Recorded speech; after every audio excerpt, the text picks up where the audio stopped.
Blanchard. Vous connaissez? Certains dans la salle connaissent ce morceau? Non? Jaco Pastorius, morceau Sapiken, un des plus grands bassistes de jazz qui a donné ses lettres de noblesse à son instrument et influencé une grande partie des bassistes actuels. Alors moi, quand j'entends ce morceau, il me donne envie de vous poser une question. Et si vous deveniez tous des jazzmen? Moi, j'ai rencontré le jazz à 15 ans. Mon oncle Henri m'avait offert des radiocassettes, des cassettes audio à l'époque, 3, Charlie Parker, Miles Davis. Et je les écoutais en boucle, en repassant mes leçons au lycée. Et fasciné, et assez rapidement convaincu de deux choses. La première, c'est que je ne jouerai jamais comme ça. Et la deuxième, c'est que pour être un jazzman, il fallait être un génie et y consacrer sa vie. Sur le premier point, malheureusement, j'avais raison. En revanche, sur le second, j'ai pris conscience que c'était partiellement faux. Déjà parce qu'on peut faire du jazz avec des amis, sans jouer comme Charlie Parker, si on est un peu motivé. Ensuite, parce qu'après 20 ans à piloter des projets et des équipes, j'ai pris conscience que les valeurs du jazz, les principes du jazz étaient très inspirants et très adaptés au monde actuel. Alors, je vous explique pourquoi. Je vais vous montrer une liste de jazz bands à la mode. Et vous allez vous rendre compte que finalement, vous connaissez assez bien le jazz. Ça vous dit quelque chose? Oui, c'est plus facile. En fait, moi, je suis convaincu que ces sociétés, Google, Facebook, etc., font du jazz, que leurs dirigeants sont des jazzman, et même que c'est ce qui fait leur force. Alors pourquoi? Parce que le jazz a l'innovation et la capacité d'adaptation dans son ADN. Tout comme ces entreprises qui innovent tous les jours dans ce monde VICA. Vous expliquer ce que c'est que VICA. C'est un vrai sens pour ces entreprises d'innover. Le monde VICA, c'est volatile, incertain, complexe et ambigu. Cet acronyme a été inventé par l'armée américaine qui a dû élaborer de nouvelles formes d'attaque et de défense pour faire face à ces nouveaux adversaires. Il a été repris par le monde économique parce que les entreprises font elles aussi face à ce nouveau monde. Les entreprises comme Google, Facebook ont bien compris ça. Elles ont aussi élaboré de nouvelles façons de fonctionner qui leur permettent d'innover et de s'adapter tous les jours. En fait, elles font du jazz. Alors, toutes les autres entreprises, elles aussi, se sont mises à vouloir faire du jazz. Mais elles n'en ont pas la culture. Pourtant, pour certaines, c'est une question de survie. En fait, pour que ça marche, pour qu'elles en aient la culture, il faudrait que nous soyons tous des jazzmen. Donc, je vous propose de regarder en 3 étapes comment commencer à devenir des jazzmen. On y va? Première étape, on va devoir mettre en place ce que j'appelle un cadre léger. Car le jazz, ça n'est ni cela, 100% normatif, ni cela, 100% n'importe quoi. Le jazz se base sur juste ce qu'il faut de règles. Donc un thème, quelques accords, parfois un tempo, une structure souvent simple et un espace pour les improvisations. Et c'est cet espace pour les improvisations qui est essentiel, car il donne un espace de liberté folle qui permet aux musiciens de développer leur créativité et qui leur fait travailler et leur donne une culture de l'adaptation. Je vais mettre un petit exemple d'une partition de New Orleans. Vous voyez à quel point c'est ramassé, ça peut être ramassé. Donc, dans nos entreprises, mettons ce type de structure, ce type de cadre. Moi, vous, je ne sais pas, mais moi, la plupart des entreprises que j'ai croisées étaient noyées sous les normes, noyées sous les règles,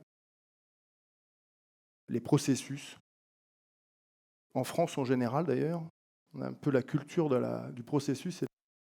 Dès que quelque chose cloche, on crée une loi, on crée une norme. C'est bien ça qui, à mon sens, limite la capacité et freine la capacité des entreprises à innover et à s'adapter.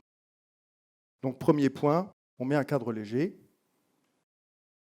Second point, il va falloir changer de posture. Changer de posture en montant des équipes petites, auto-organisées et autonomes. Quand on parle de ça en entreprise, ça fait peur. Ouh, ils vont faire n'importe quoi. Non, en fait, ils ne font pas n'importe quoi. Il y a des exemples dans tous les domaines qui démontrent qu'une équipe auto-organisée, ça fonctionne. Ce soir, ce TEDx auto-organisé, autonome, ça marche plutôt bien, non ?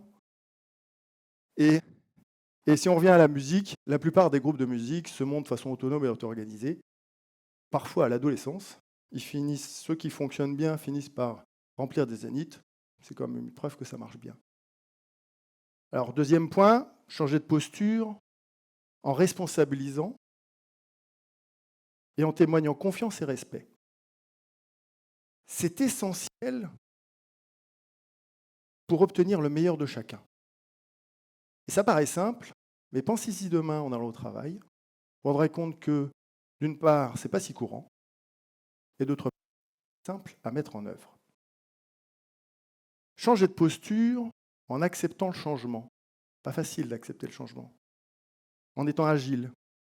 Ça, les entreprises comme Google, Facebook, etc., l'ont parfaitement compris et en ont même fait une culture.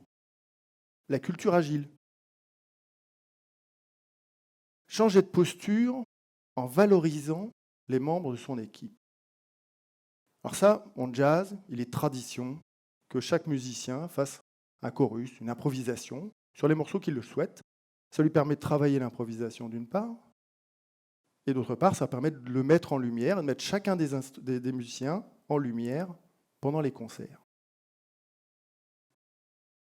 C'est bien ça qu'il faut mettre en œuvre, mettre ses collègues en lumière, valoriser ses collègues sur des sujets sur lesquels ils sont à l'aise. Changer de posture, dernier point, en cherchant son miles. En fait, en appliquant les principes du jazz, vous allez mécaniquement vous retrouver dans une posture de leader, ce qui est déjà un changement de posture structurant, puisque on va vous suivre par envie et non par lien hiérarchique. Et le rôle du leader, c'est de générer des leaders. Je vais vous l'illustrer avec une belle photo. Charlie Parker, 1947, au fait de sa gloire, grand leader, mouvement bebop.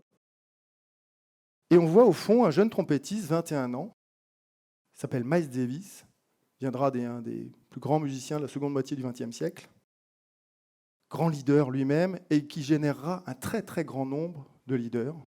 C'est le cas le plus typique dans les jazzman, comme Joel Coltrane, pour ceux qui connaissent, un autre très grand leader de saxophone. Donc, demain, cherchez votre Miles, en moins drogué, si possible. Troisième étape, il va falloir apprivoiser l'inconfort. Et pour l'apprivoiser, il faut commencer par l'accepter. Changer est inconfortable, créer est inconfortable, et s'adapter quotidiennement est inconfortable. Mais c'est la clé de la survie. En jazz, l'improvisation, tous ceux qui en ont fait pourront le dire, c'est très inconfortable. Mais c'est ce qui fait que les jazzman ont développé une capacité d'adaptation hors du commun. Deuxième étape, une fois qu'on a accepté l'inconfort, il faut oser, il faut se lancer, il faut expérimenter. Parce que l'expérience est essentielle à la créativité et que la créativité est pour tous. Ça, les entreprises comme Google ou Amazon l'ont extrêmement bien compris, puisqu'ils proposent à l'ensemble de la salariée d'être à l'origine d'innovation. Ça leur donne un levier formidable, puisqu'ils s'appuient sur l'ensemble de l'entreprise pour innover. Ça leur permet d'innover tous les jours et de se mettre vraiment, de faire une réelle différence avec leurs concurrents qui s'appuient sur un petit service innovation. Alors une fois qu'on expérimente, on fait des erreurs. Et du coup, si on veut apprendre, il faut accepter l'erreur. On peut le valoriser aussi. En fait, il n'y a pas de fausses notes, il n'y a que des expériences. Et il faut se tromper, mais plus important encore, il faut se tromper vite. Parce que si on se trompe vite, on apprend vite. Dernier point, il n'y a pas de secret, les jazzman travaillent dur. Ils répètent énormément, ils ont beaucoup d'autodiscipline, ils sont très précis, très pointilleux, perfectionnistes. Mais ils répètent tellement qu'ils se mettent dans une position où ils sont en capacité de s'adapter à n'importe quelle situation. Donc si on résume, pour commencer à devenir un jazzman, on met en place un cadre léger, on change de posture et on apprivoise l'inconfort. Ça s'applique bien au-delà de l'entreprise. Alors osez, allez-y, expérimentez, improvisez. Vous pouvez tous devenir des jazzman et y prendre plaisir. Merci.